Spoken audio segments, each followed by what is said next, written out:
Bassirou dit que la situation sécuritaire au Sahel nécessite une mobilisation globale de la communauté internationale et surtout de toute l'Europe aux côtés des pays concernés.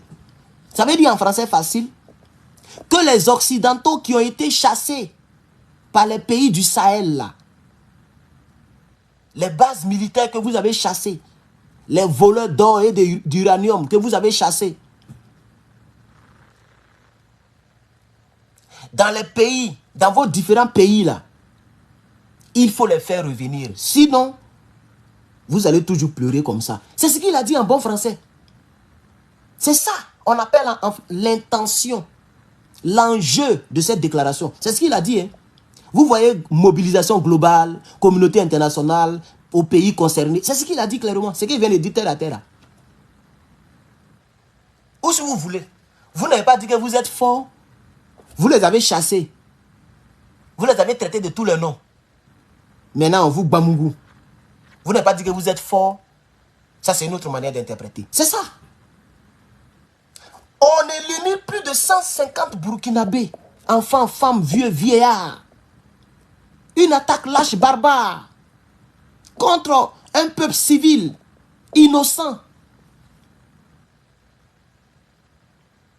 Et toi, tu quittes là-bas pour... Tu parles de les gens qu'ils ont chassés. Il faut qu'il y ait une mobilisation globale de la communauté internationale. Mais pourquoi l'Africain veut toujours vivre sous les ailes de la communauté dite internationale même? Pourquoi? Les Africains veulent toujours que ce soit la France, les États-Unis, Grande-Bretagne, c'est-à-dire ces pays-là qui doivent décider pour nous. Oui, je ne comprends pas. Toi, tu es président du Sénégal. Au lieu de prendre, comme toi, ton pays n'est pas concerné, mais pourquoi tu ne prends pas 1000 soldats pour envoyer, pour qu'on puisse aider ton pays voisin, ton pays africain, ton pays frère? Mais vous n'avez pas d'armée, vous n'avez pas d'armes. Tu peux donner 10 chars. Est-ce qu'ils ont 10 chars même? Tu peux donner un hélicoptère. Tu peux donner quelques drones si vous en avez. Ou bien vous faites une somme. 20 milliards, 10 milliards, ça peut aider. Et vous partez dire Yako au capitaine et à son peuple. Mais tu laisses le Sénégal. Tu laisses toute l'Afrique. Toi, tu t'as parlé de mobilisation de toute l'Europe. Tu ne sais pas que l'Europe est en guerre? Il n'arrive même pas à Bamougou, un seul pays, la Russie. Ils envoient Leclerc, Abraham, Isaac, tous sortent des chars. Maintenant même là, c'est F-16 qu'ils envoient. Tout cela, Russie est toujours debout. Ils se Bamougou là-bas. Ils ont des problèmes. C'est la preuve que tu es un faux président.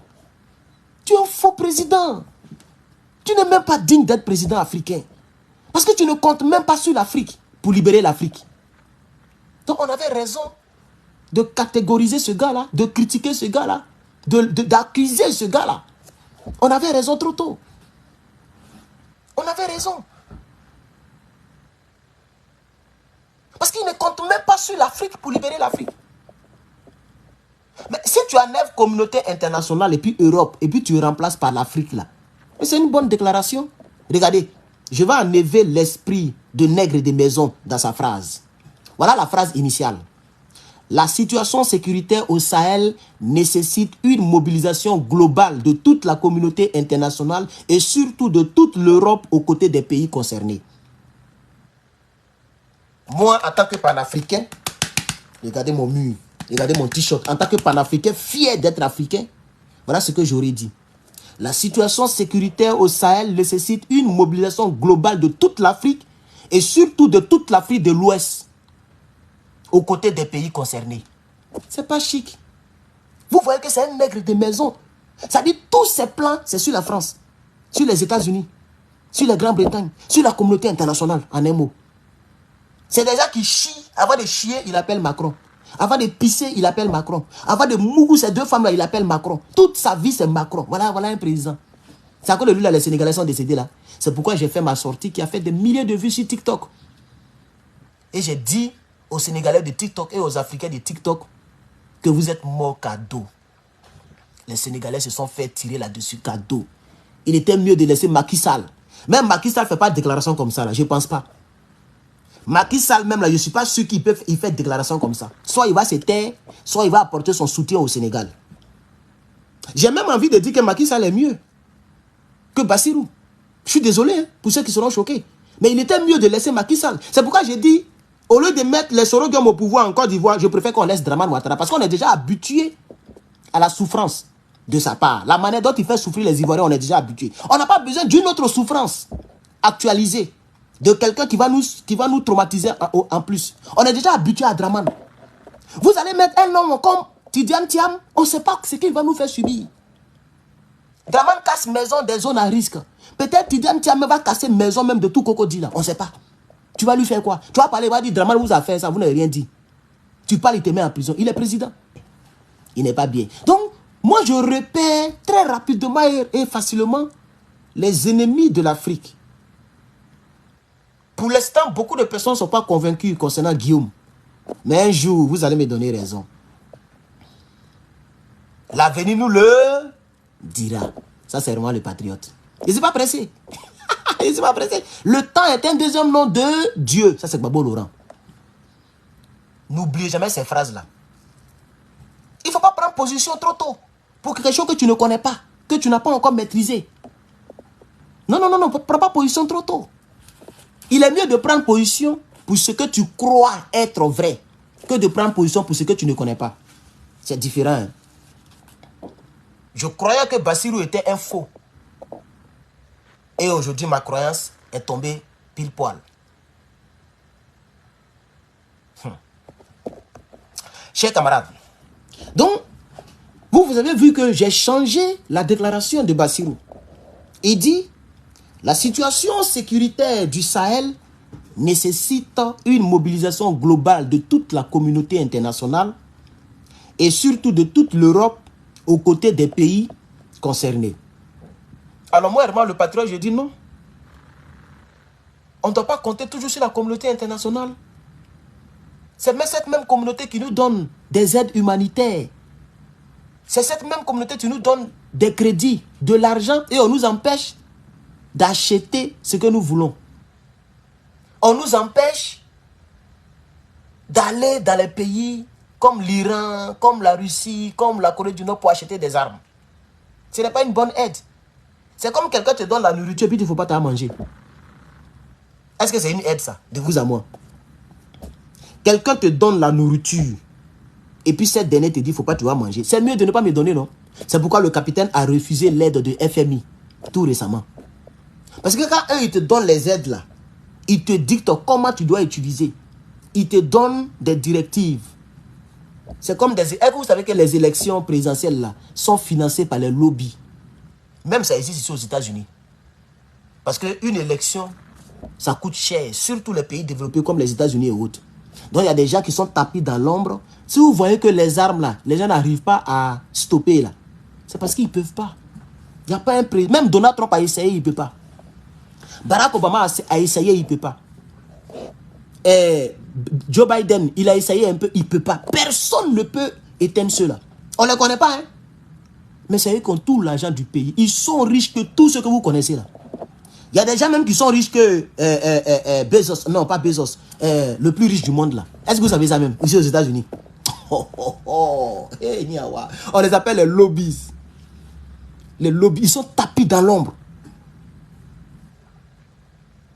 C'est eux. C'est pour eux que les trucs, les bobo là, c'est à eux que ça appartient. Donc quand eux, ils te financent, après ils te disent que, attention, il ne faut pas toucher notre business. Hein. Là, il est en train de faire l'apologie des Toubabou. Ce gars-là. Ça veut dire pour lui, l'Africain et l'Afrique ne peut rien faire sans les Toubabou. Donc pour lui, pour que les attaques des terreaux cessent dans le Sahel, il faut que les gens du Sahel fassent revenir l'armée française. C'est ce qu'il est en train de dire simplement comme ça. Et puis la phrase n'est pas difficile. La situation sécuritaire au Sahel nécessite une mobilisation globale de toute la communauté internationale et surtout de toute l'Europe aux côtés des pays concernés. Mais quand on dit l'Europe là, Est-ce que les Burkinabés ont chassé tous les Français? On va bien se comprendre ce matin. Quand il dit qu'il faut que toute l'Europe soit mobilisée, il parle de quelle Europe? L'Europe militaire. Puisque si tu vas au Burkina, il y a des Français qui sont là-bas, qui ne sont pas inquiétés, qui ne sont pas touchés, qui ont leur business, qui ont leur vie. Tu vas au Mali, tu vas trouver Toubabou qui est là-bas. Ils ont des maisons, ils ont des enfants. Ils sont mariés, ils vivent leur vie. Tu vas au Niger, il y a des Blancs. Mais quand le Niger dit que l'Allemagne n'a qu'à partir, c'est quelle Allemagne le Niger attaque? Puisque c'est ça qui est à l'ordre du jour actuellement au Niger. L'Allemagne a plié ses bagages. De quelle Allemagne on parle? De vous à moi. On parle des militaires, pas des citoyens allemands. On parle des bases militaires allemandes. Voilà comment il faut comprendre la chose. Donc quand il dit il faut que toute l'Europe soit mobilisée autour du Sahel, il est en train de dire il faut faire ramener les bases militaires que vous avez chassées. Car tant que vous ne ramenez pas les bases militaires, vous allez toujours pleurer. Et il a bien dit, aux côtés des pays concernés. C'est comme si son pays n'est pas concerné. Et il n'a pas tort. Comme il travaille avec Toubabou, alors son pays n'est pas touché. Sinon le Sénégal n'est pas loin du Burkina, du Mali, du Niger. Le Sénégal n'est pas sur une autre planète. Le Sénégal est en Afrique. La Côte d'Ivoire même faire frontière au Mali et au Burkina. Mais tous les jours, les terreaux là, et ils vont toujours dans le Sahel. Ils ne vont jamais dans le Sénégal et autres.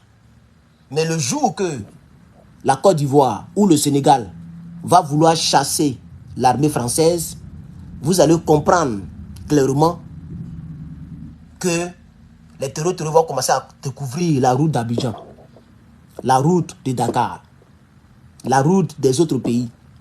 Quand vous voyez que les terreaux ne vont pas dans ces pays, c'est tellement simple. C'est parce que ces pays ne sont pas ennemis. Ces pays n'ont pas chassé les armées de Toubabou, qu'il appelle mobilisation globale de la communauté internationale et surtout de l'Europe. Voilà comment il faut expliquer la chose. Et ce qui voudrait dire que M. Bassirou est méchant.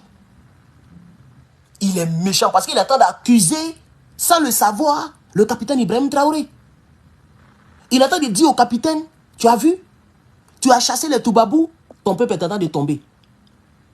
Donc il attend de mettre en tort la volonté du peuple burkinabé qui était de chasser l'armée française et de prendre eux-mêmes leurs propres responsabilités pour Bamungou et pour dronistifier les terreaux. Donc il attend de leur dire que vous avez tort d'avoir chassé l'armée toubaboulienne et vous avez tort d'avoir pris vos propres responsabilités pour combattre les terreaux. Aujourd'hui, vous pleurez. C'est ce qu'il est en train de dire. Cet homme est un démon.